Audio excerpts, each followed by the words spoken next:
I am so tired. Not like sleepy tired. I'm tired of being told I need to wake up at 4 a.m. to be successful. I'm tired of people filming their 50 steps morning routines like it's a competitive sport. I'm tired of wellness influencers selling me problems I didn't know I had so they can sell me solutions I definitely don't need. Can we just stop?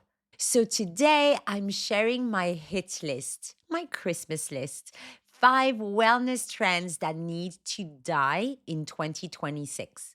And look, I'm a health coach. I make a living helping people change. Personal growth is awesome. Investing in your well being is awesome.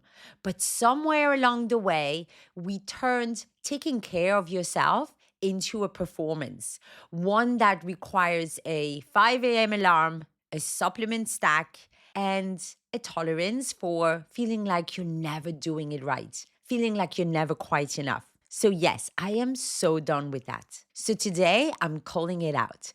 The 5 a.m. cult, the that girl aesthetic, diet culture's sneaky little rebrand, supplement theater, and all of that bullshit wellness conspiracy. 5 trends, quick fire, just me saying out loud the things you've probably been thinking, but weren't sure if you were allowed to. Spoiler, you are. The full article is available at unwrittenpotential.com if you want the deep dive. Quick thing before we begin, if you are already nodding along, I made something for you. The anti-resolution reset for people who are totally done with New Year resolutions but still want to start 2026 with actual clarity. It drops on January 1st, but I'm opening pre-orders now at 50% off. So that's $48. I know. It feels like I'm the only person in the world that didn't do a Black Friday, Cyber Monday offer. But anyway, pre-orders are open, 50% off right now. So that's $48 to give you a boost and start the year with energy and clarity and momentum. Presale is available at unwritten.coach/reset. Okay, now let's dive in. Hey, I'm Noemi, former queen of bad habits and corporate go-getter turned well-being coach and personal growth junkie. And in a world full of overwhelming wellness advice, we're here to cut through the noise. This is your space to master healthy habits, transform your mindset, own your well-being, and design a life you love on your terms. We're ditching the highlight reels and embracing the whole messy, imperfect journey towards becoming our absolute best selves. You're the author of your own story. So are you ready to write the next chapter? Let's go, and welcome to Unwritten Potential.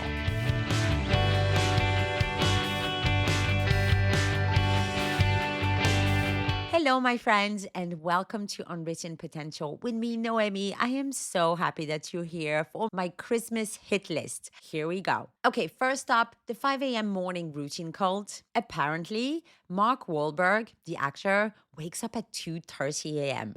Tim Cook, the CEO of Apple, sends emails at 3:45 a.m. Imagine receiving emails at like 4 a.m. in the morning. Anyway, some dude went viral on TikTok for his 3:52 a.m. routine. It's very precise. Weirdly precise. Push-ups at 4:04, dunking his face in ice water twice. Like, why? And TikTok is full of women doing their 5 to 9 before your 9 to 5. Journaling, green juice, Pilates, gratitude practice, all before sunrise. And the message is clear, right? If you're not suffering before dawn, you're falling behind. But here's the thing.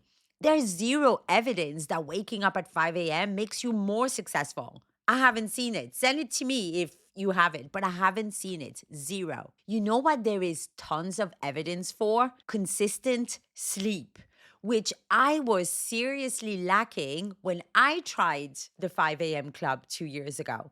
And honestly, I think a lot of us are building habits for a fantasy version of ourselves, a version of ourselves that doesn't exist, not for the real humans we actually are. Real Noemi wakes up at 6:30 a.m., usually works for 2 hours, slurps a protein shake on my way to the gym, meditates for like 3 breaths when I actually remember. It's not sexy, it's not filmable, but it's actually sustainable. Your morning routine should serve your life. If waking up super early works for you, that's awesome. But remember, your morning routine should not become your whole personality. All right, next, performative wellness. For women, that looks like the that girl aesthetic, the slicked back hair, matching workout sets, oat milk latte, gratitude journal with perfect, beautiful handwriting. I like matching workout sets and oat milk latte, but you know the aesthetic. And then for men, it's going full monk mode. Cold plunges for the gram, dopamine detoxes, suffering as a personality trait. And these are different packaging, but same performance, right? Same need for time, money, and a lifestyle that most of us don't have. So honestly, I avoid Instagram now because even as a 42-year-old health coach who's in pretty good shape and doing pretty well, I still catch myself comparing, wondering if everyone's figured out something that I haven't.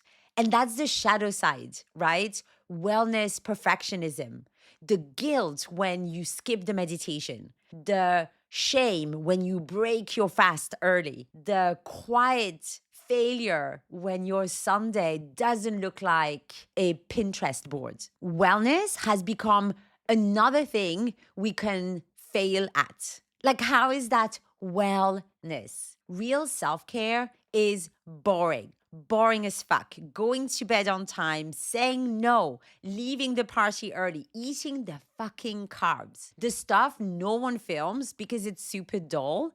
But honestly, that's fine too. Maybe that's the key to a happy life and a peaceful well being. Next, diet culture. And this one's personal. I'm an elder millennial woman. I grew up in peak diet culture. The 90s, the 2000s, shaming all of the celebrities on the covers of tabloids because they were too, quote unquote, fat. They weren't. The Biggest Loser, Extreme Makeover. We were fed the message that transformation requires humiliation and that weight equals moral failure. I lived through this. You may have lived through this too. At my heaviest, I was over 20 kilos heavier than I am now. I tried every diet, I internalized a lot of that shame. And it took me years to untangle. And then body positivity pushed back, right? Strong, not skinny, had a bit of a moment. But diet culture, it didn't die, it just got a makeover, right? Now it's clean eating, gut resets, reducing inflammation. And because women's bodies are apparently like seasonal, like jeans, skinny is back. The Ozempic era. Influencers talking about bloating in ways that sound exactly like the fat phobia we thought we had buried. No, I did not survive the 90s to do this all over again.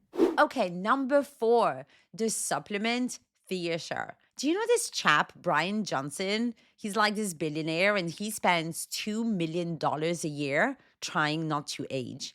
There is a Netflix documentary which I have refused to watch because it's just so fucking weird. Like 100 plus supplements a day, blood transfusions from his teenage son, doctors, like a team of 20, 30 doctors monitoring his biomarkers. I don't even follow him. And somehow I know more about his morning erections than I ever wanted to. And obviously, he's the extreme end of this, but everyone seems to be selling supplements now.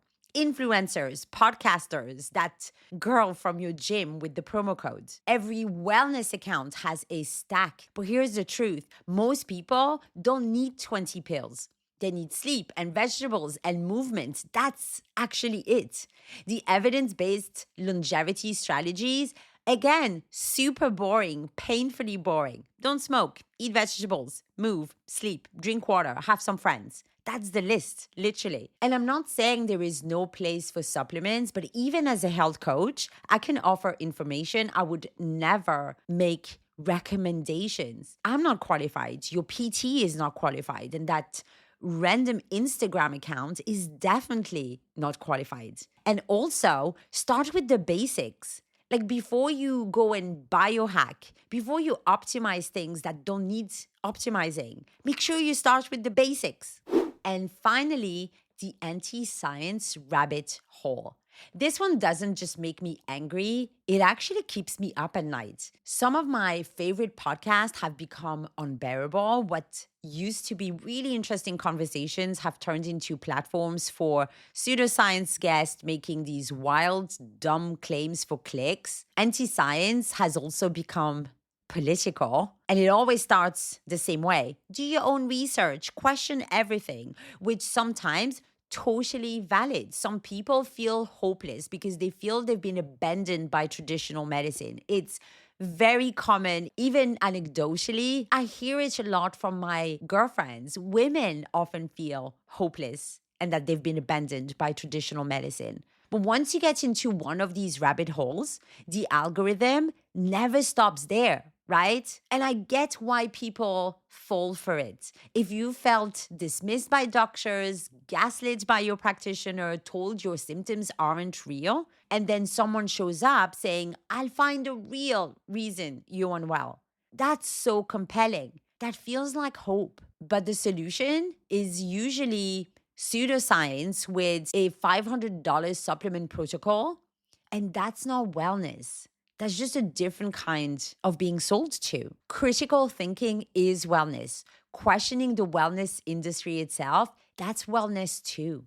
Okay, so here's why I made this episode.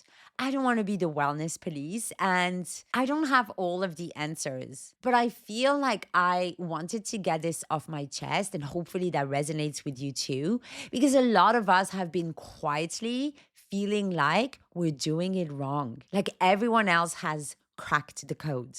Like there's some secret morning routine or supplement stack or productivity hack that's going to finally make us feel like we're enough. And I just wanted to say all that pressure you're feeling, that's marketing. That's not reality. It's even worse. It's triggering marketing on purpose.